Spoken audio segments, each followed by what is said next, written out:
Win this or ship out. That is the mentality that some Kaizer Chiefs fans have as Kaizer Chiefs play Kabuscorp in their CAF Confederations Cup match. And we're going to look at the tactical board, we're going to look at the players, who the coaches will play, and how they will function in the system that the coaches have selected. Now, before we talk about the players, we need to talk about the fact that one, Basekamako is mysteriously injured, although he argued with the coaches.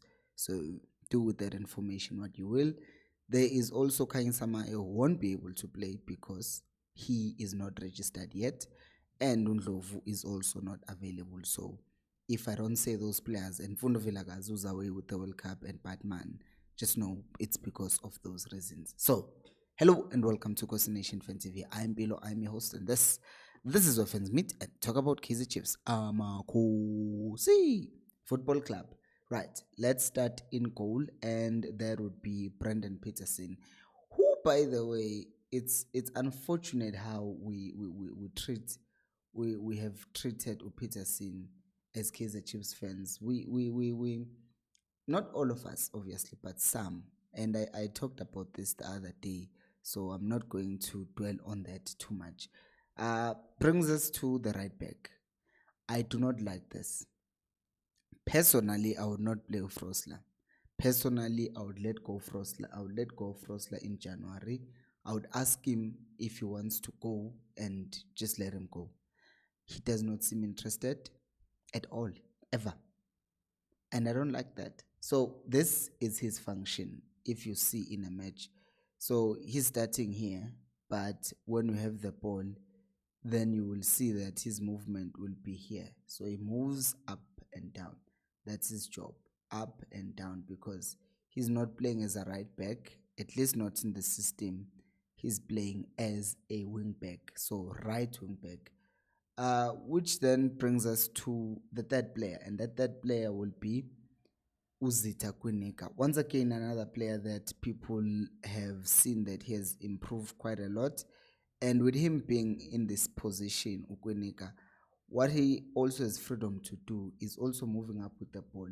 When we scored that goal, he was in this position. He's the one who actually made that cross that went from here to here, and then Dupree's and them ended up capitalizing. So yeah, he's going to be vital in just the communication at the back as well, and he can be free to move up and down, because once again, if you are playing in a position whereby you have three people at the back as defenders, then that means you can be able to have one of your defenders go forward, right?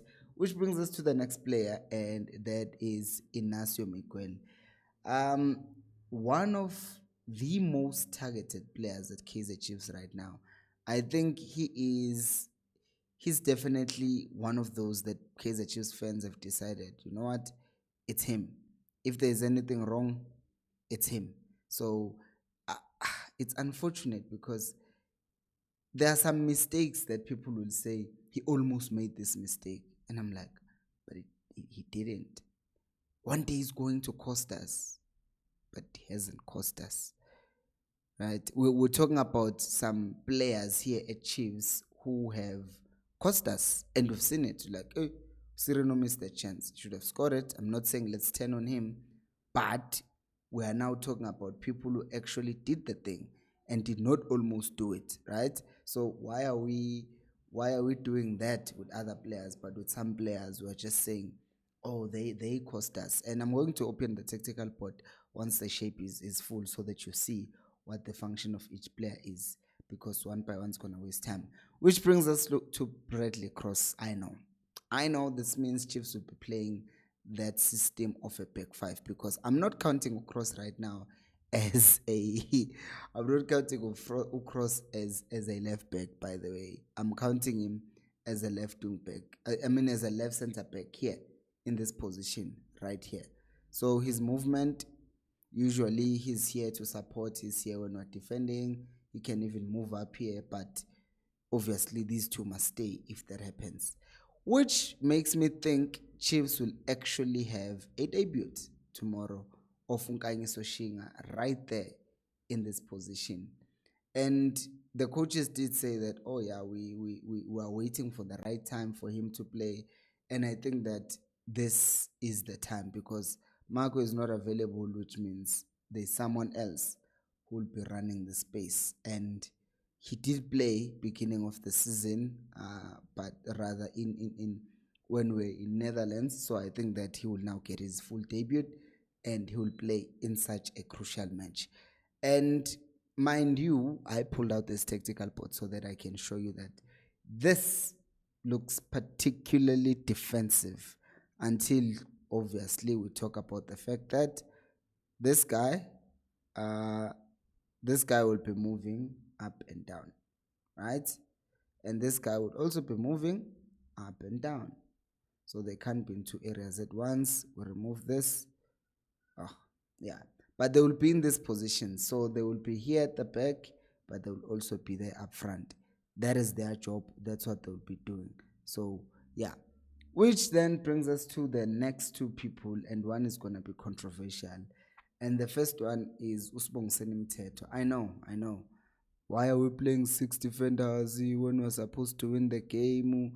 Go watch the analysis of the game that I made from how we beat, not how we beat, but how we drew with Imaromo Gallants. You will see that the formation was actually more offensive than the 4-2-3-1 because we had more players who were going further up.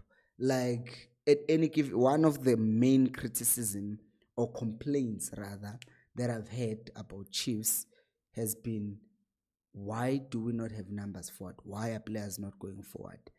But now what seems to be happening is that they're doing that a lot more. So I cannot blame that. I will just think that it's a good thing. Which brings us to the next player, and that is Utabo Cele. And I saw even in the comment section a lot of people, quite a few people are now starting to question Thabo Cele. I don't think we should do that, but it's, if you see it, you see it, right? Because me now, what I questioned is the attitude of the man. I don't like it when a man starts complaining about everyone else and it's like everyone else is bad, but even you are not doing that great, especially since the season has started. So I think he just needs to pump the brakes on self-righteousness and look at what the team benefits from him. So here you have your fullbacks moving up and down, and then you have your two midfielders right there.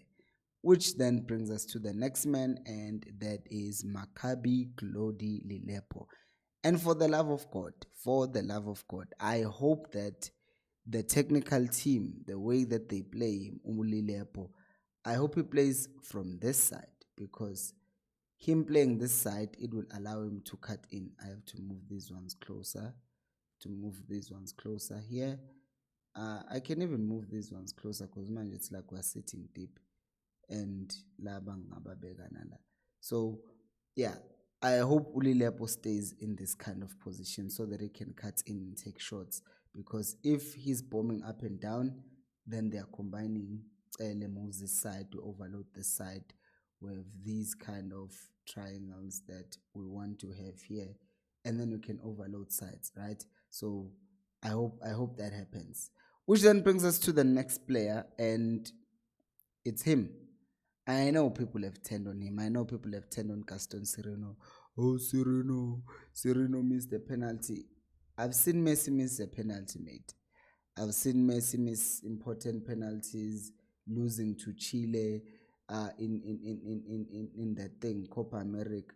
So we can't turn on players now because they missed a penalty.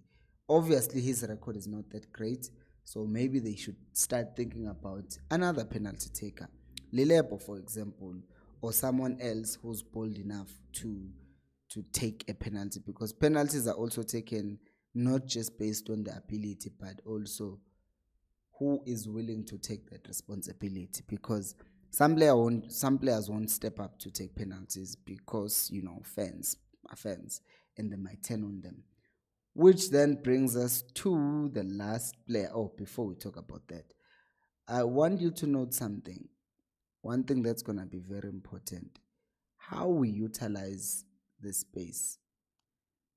This is going to be one of the core principles, this box, because having those 4 players there is also beneficial to Chiefs, because on the right you have someone holding width, on the left you have someone holding width, but here central you have 4, and these ones are also assisting. So how are we going to manage the space? How are we even going to make this a shape? Is it going to be this box where these guys are leaning like this, or are they even going to just change it and perhaps make it something of a diamond, with Sereno being here, Ele being here, and Lilepo being here, which I think makes no sense because you are now making Lilepo more central. What's most likely going to happen is that this box is just going to be like this, and then again, this is where you are going to see the box midfield in this shape. But we need to make use of it, because the striker for tomorrow is obviously going to be the one, the only, the striker of ours, Flavio Silva. 2 goals in 3 matches. Is about to make it more goals in 4 matches. This is the starting lineup. This is the shape.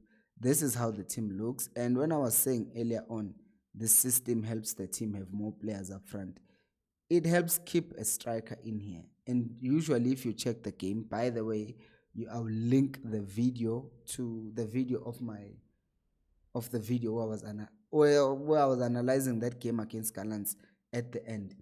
You will see that it allows Chiefs, since these ones are taking to be here, to be closer to the box, right? It allows them to be closer to the box. And you can always have 5. And then these 2 also push up to the tip of the box. And then these ones where the box begins, and they are here.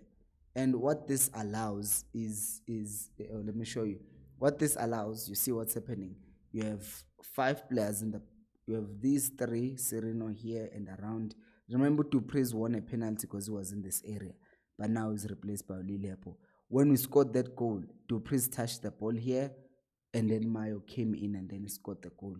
So this thing of having 3 forwards, it means there are more people to target in that space. And it also means that once we are close enough, we're now in this area, we can shut it down, right? We can now shut it down, because what we're now doing is we're keeping them boxed in this way, right? So we're keeping them boxed in, and we're able to now press, right? And be in that situation where we're not allowing them to play.